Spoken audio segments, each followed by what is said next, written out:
This evening, I know it's been a while, but I'm back. BP causing a shit disturbance like to the left towards the hill in the middle of the country. They have BP Oil digging oil sludge out of sand in Canada, and they're piping it down to the refineries down towards the south, and they're cutting through states, and they're just like they're sending counties out and just like condemning whole communities and shutting them all down, kicking them out of their houses for this pipeline to go through because BP wants it.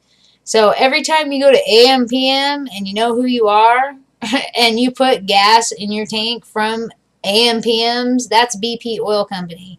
You're supporting them, kicking people out of their houses. So, yay BP. Don't go to AM/PM, okay? Because you're just supporting a bunch of fools. Because let's not forget, the leak, they said they stopped it. That's a lie. It's still leaking, but not at that point, at the main point where it was leaking, but it's leaking back somewhere else up through the ground.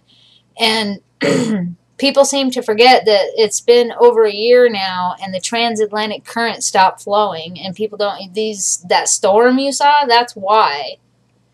Because basically the transatlantic current, you've all seen Finding Nemo, I know you have, especially if you've had children. The current that the turtles are in, that's a transatlantic current. It's not flowing anymore. So basically what BP did is turned the Atlantic Ocean into a giant magnifying glass. Because they're retards, and I hate them.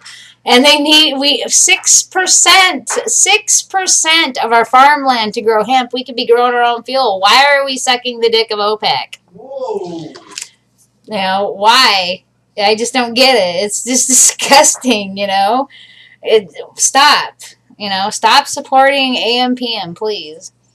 And let's see. Lamar Smith. He's the cockroach that last summer tried to get it to where cops could arrest you, like if you were in Amsterdam smoking a joint on the beach, that in some DEA or let's say some YPD come upon you and they could arrest your ass. Well, that bill failed because, hello, please, they can't control your vacations. He is the same guy that's blocking the hemp and ending of prohibition, basically, but it's Barney Frank and Ron Paul's bill. But I called Ron Paul's office and told his aide they need to quit baby steps. He told me baby steps, and I exploded on the kid. I'm like, because I'm so tired of hearing that word, baby steps, because time is done. We've done as much oil sucking out of the earth as we can do. We need to stop. People, go drive around Wenatchee National Forest and look at the trees. They're diseased because we have so much petroleum shit in the air they can't keep up with it. They're diseased. The bugs are just overtaking them because they're so messed up with other shit that they're trying to deal with. And it's just disgusting. It's gross.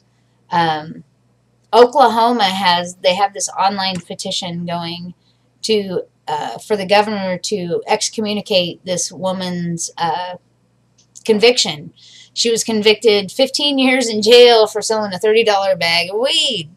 But we're talking about a state that puts people in jail for life, because the governor signed that like 4 months ago, if you process hash in that state. But you can rape a little kid and get out in 4 years. So, I mean, Barney Frank and Ron Paul's bill is going to mean shit to that state. So it has to end at a federal level, and it can't be baby steps because they lied, okay? It's a lie. Everything is a lie. And that's why I'm going to hemp stock. Yes, I'm going to hemp stock because it's all about hemp, and that's what we need to focus on, because if we don't, we're not going to have a planet to live on, and people don't understand that. They think that we can just keep sucking oil out of the earth. Can't happen. So, remember, trust nobody, especially BP. Do not shop at AM/PM. Thank you.